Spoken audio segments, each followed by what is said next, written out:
Welcome back here right now on the beautiful campus of Florida Panhandle Technical College. Another in our series of community events. Here with us today is Sunshine Speers, Emerald Coast Hospice. How are you? I'm good. How are you? I'm good. For those of you who are regular viewers of the show, you know that Sunshine comes on about once a month. We talk about the cause du jour. We've done everything from distracted driving to medical situations. Today we're going to talk about stroke. It's something that is real easy to be lighthearted about. If you've ever had anybody in your family or been around anybody who has experienced a stroke, it's pretty serious business. There are things that you can do and of which you should be aware if you suspect somebody or you are having a stroke. When we come back, we're going to talk to Sunshine about all this and more, and we will be right back.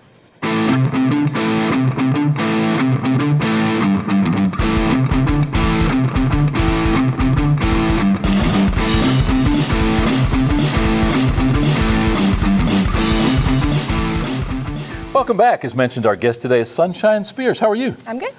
It's summertime out there. Yes. It's hot. You've been sweating? Not too much. Glistening? A little. We had Trey Hawkins on the show the other day. Trey has been very, very cooperative, working with you collaboratively over time. You guys got anything going on with him anytime soon? Not in the immediate future. We're looking forward to a few events later in the summer and early fall. Speaking of events, you gave me a great segue there. We're looking square in the face of the 61st Annual Panhandle Watermelon Festival. Yes. This Friday and Saturday. I understand you guys are involved. Yes, we're going to be assisting the local fire department. They normally serve a lunch or meal plates there, and we're going to be selling drinks, and all of our proceeds will go to assist the fire department in their fundraising efforts. The interesting thing about the Watermelon Festival, 61 years obviously in the making, totally free. There's no admission charge. You can literally take a family of 12 and enjoy the big parade. Well, first of all, Friday night, big concerts this year. I don't even know. It's been 15 or more years that I've been out of country radio. I spent most of my career in radio, and I knew all the stars and put on concerts. Well, I couldn't tell you any of these new ones anymore, but apparently they got some pretty good names. I probably wouldn't even know the names if somebody told them to me, but the buzz is that Friday night's going to be huge. That's at Pals Park on Friday night there.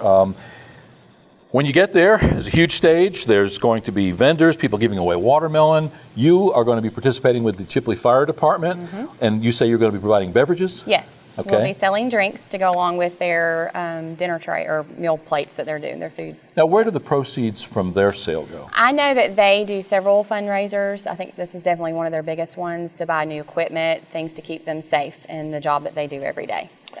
Yeah, those guys have the unenviable job of getting there a couple hours early, stoking up those big barbecue pits, hot dogs, hamburgers, whatever else they're cooking back there. They seem to be having a good time, but I think they're good actors. They're all drenched in sweat. It's not fun. Yeah. Plus, they're all smoked up, but it's all for a good cause. It's a great time. Friday, I think the festivities start officially at, I want to say 6 o'clock. Headliner generally goes on around 8 o'clock.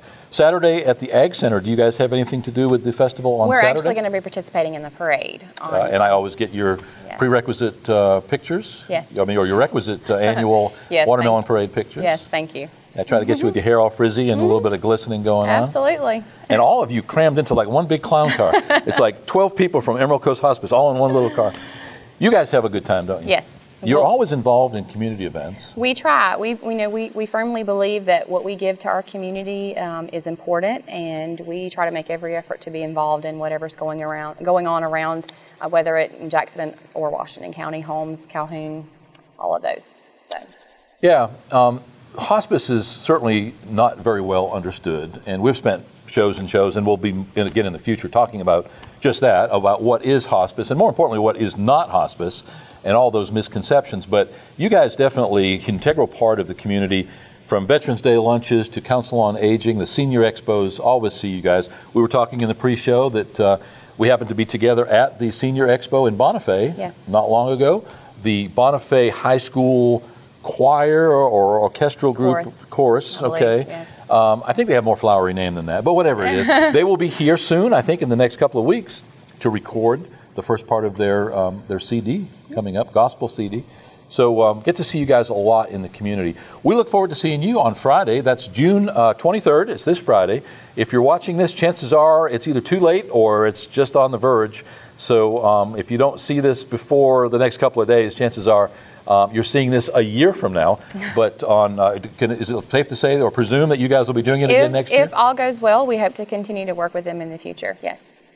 So that's I almost said February, June 23rd and 24th, Friday and Saturday.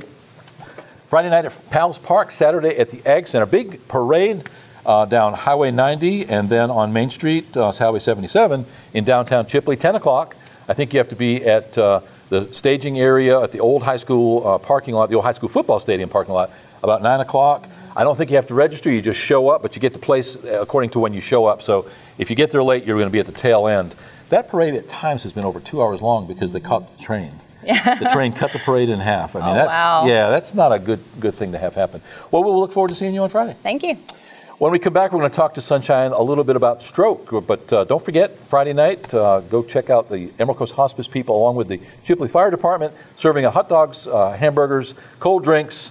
You'll find fresh watermelon there, popcorn, all kinds of stuff to eat and drink. It's a great night. It's a great way to celebrate all that is the heritage and history of Chipley. We'll be right back.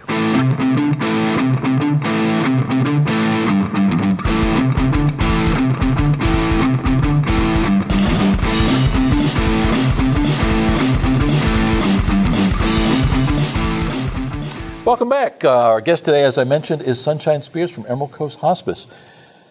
You actually weren't here last month. You came early, and I was here maybe a few minutes late, and we kind of we crossed paths a little bit. So. Yeah, I hate that. What were we going to talk about had that happened? We were actually going to talk about strokes. Well, then let's do that this week. Okay, sounds good. Stroke. I know that the thing I keep hearing in radio and television is FAST, F-A-S-T. What does that acronym mean? Well, face. Of course, looking for any changes in the face, asking a person to smile, whether they've got drooping on one side or the other. Arms, those are, you would ask someone to hold their arms out in front of them, close their eyes, see if one of those arms fall. Speech, if you notice slurred speech, speech that just doesn't make sense, asking them to look at an object such as a pencil or a fork and that person not being able to communicate with you what that is or giving a word for it that doesn't make sense. And of course, time. Time is precious when it comes to a person having a stroke because the sooner you can repair or dissolve the clot or repair whatever the injury is that's keeping the blood and oxygen from going to your brain, the better off you are to prevent long-term damage. Face, arms, speech, talk. Time. Face, arms, speech, time. Do we have that golden hour as we do in most EMS situations with stroke, or is it just according to the patient? It really varies. It depends on what type of stroke it is. There are two different types. They call a hemorrhagic, which is the bleed, and then there's one that's related to a clot, which is typically easier to resolve because there's medication that can be given to dissolve the clot to restore the circulation and oxygenation to the brain versus a hemorrhagic or a bleed, which usually requires some sort of surgical intervention if it doesn't resolve on its own.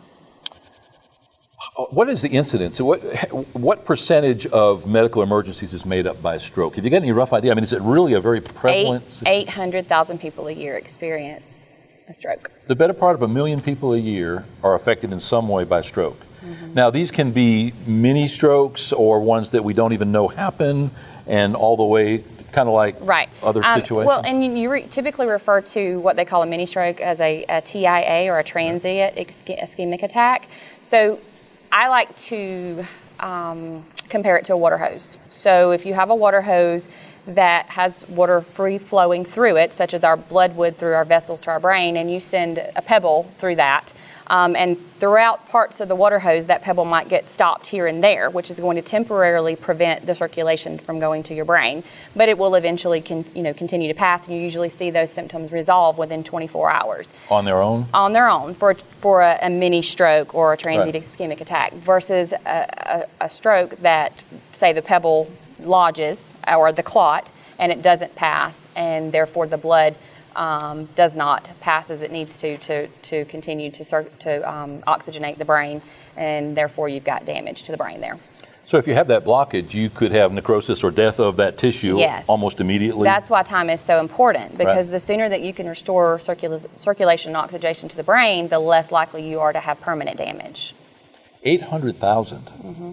That's a lot. It is. We always talk about a medical situation when we talk about medical situations, typically talking about the do's and the don'ts, how to treat it, but what's more important is how to avoid it to start with.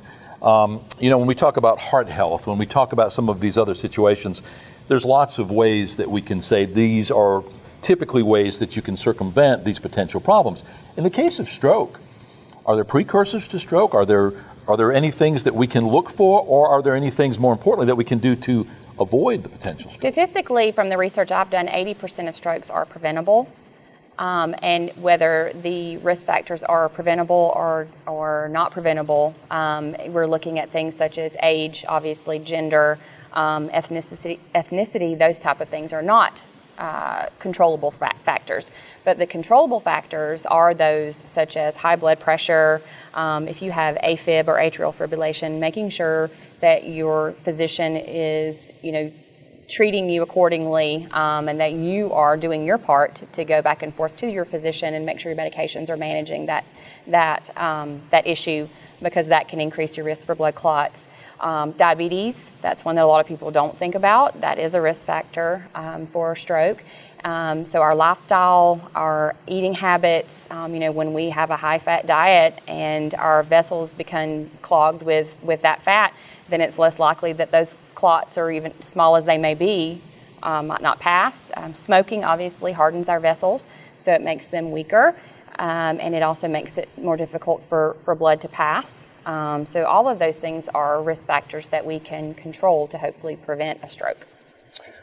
What is the overall impact, or let me ask it a different way, how much are we doing to educate the public about stroke? Are we doing enough, or 800,000, either we're doing something wrong or there's just so much opportunity for it that some of it, in this case, lots of people, kind of end up being the victims of that? Well, according to the things that I looked at research-wise, it doesn't indicate how many of those actually result in long-term versus short-term injury.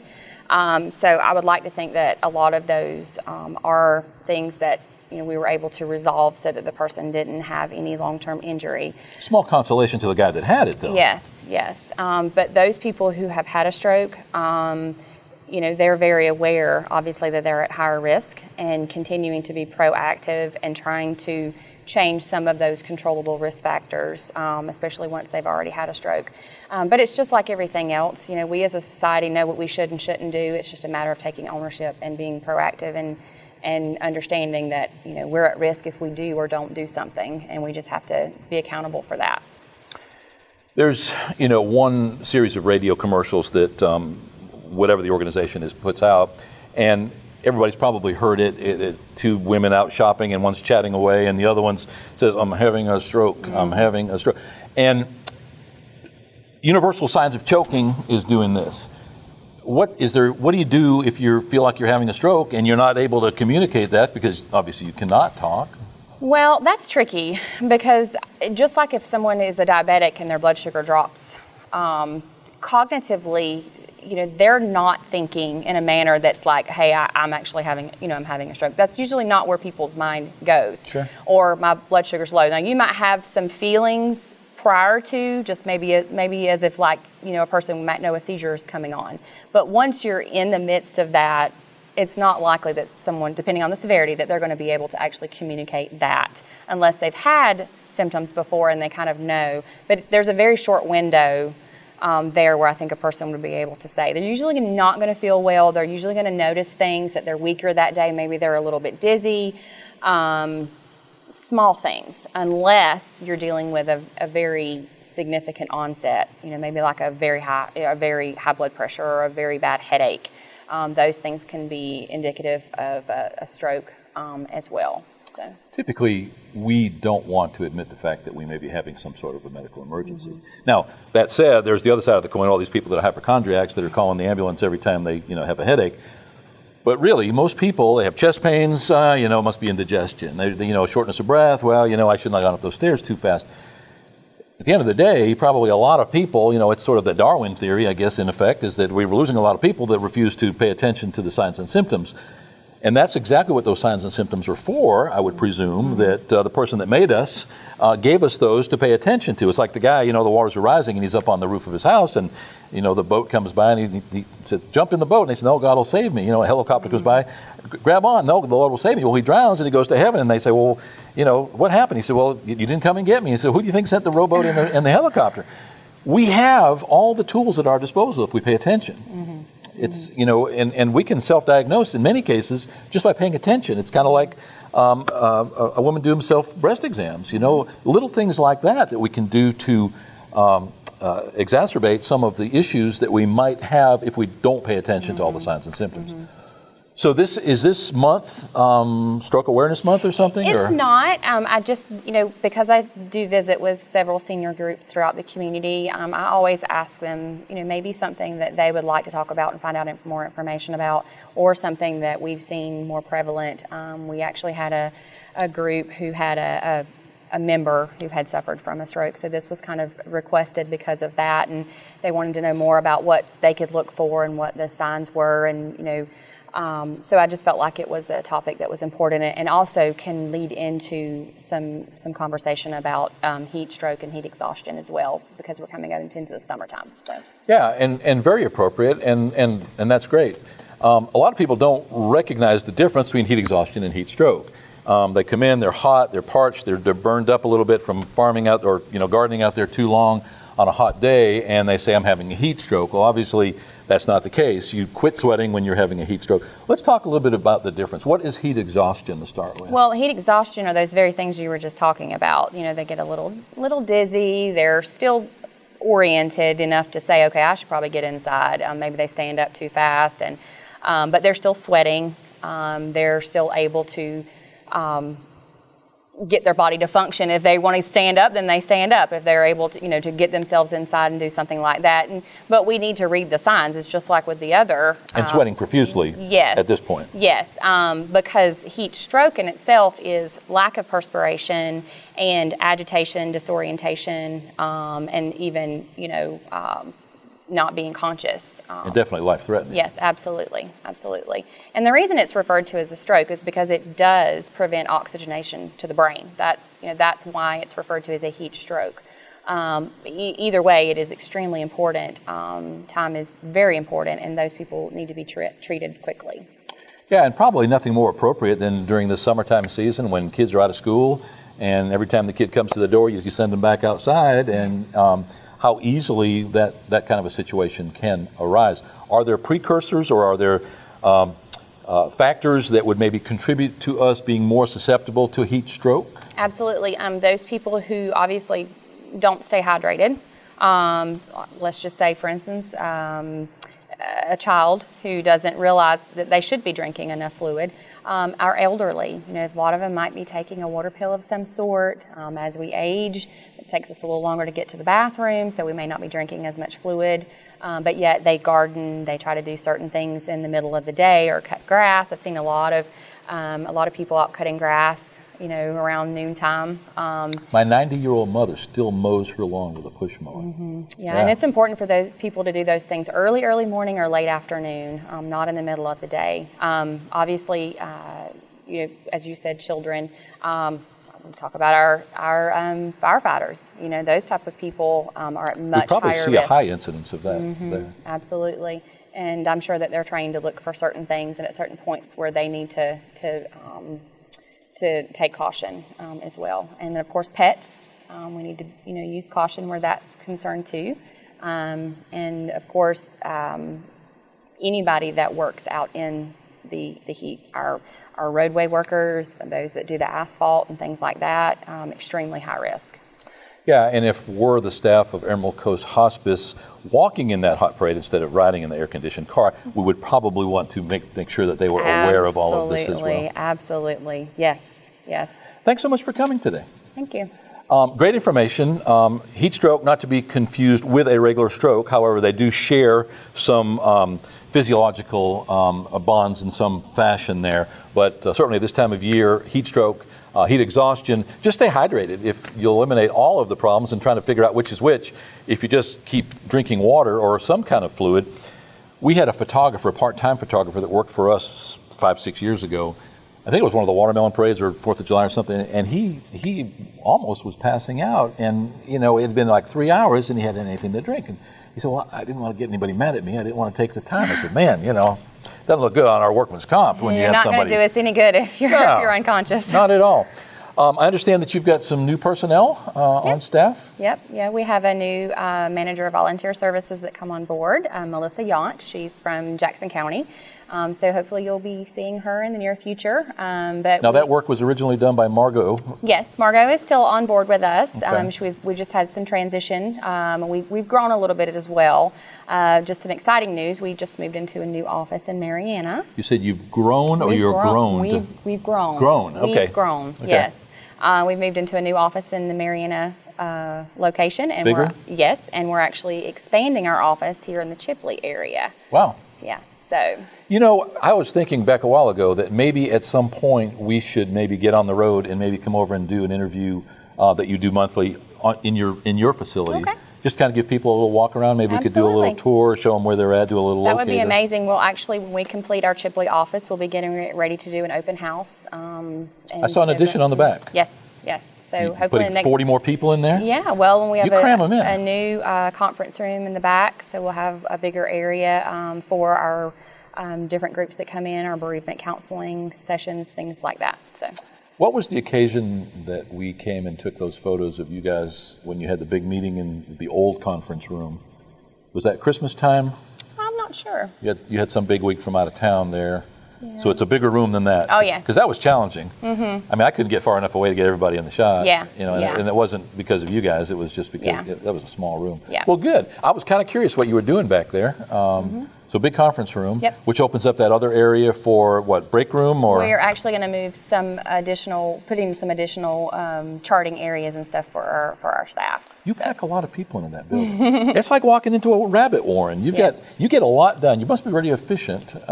We as far try as to that be. goes. Yes. Plus you've got both Kindred and Emerald Coast Hospice out of the same building, right? Well, actually, no. Our Kindred Home Health is branched out of the Marianna office. Okay. So they don't have a satellite office in our Chipley area. Obviously, though, we work really closely with Terry and those at Kindred, so they're always welcome, in our office. So. I'm still hammering Terry to come on the show, and she's still giving me excuses. So I'm going to task you with that if you will shout at her sometime. Good luck. Well, let's do that. Let's talk about that. We'll figure out when it works well, and we'll just try to do it over there, and maybe include some of your other staff. Maybe kind of do an introduction to the Marianna office kind of thing. Okay. We can have some fun with it. Okay. Thanks for being here today. Thank you. Our guest today has been Sunshine Speers from Emerald Coast Hospice. If you're a regular viewer of the show, you certainly have met Sunshine before. You've met Margot and Amanda and Julie and a whole bunch of the people from Emerald Coast. Great people, great service. We've talked on occasion at length, probably all you wanted to know and more about what hospice really is.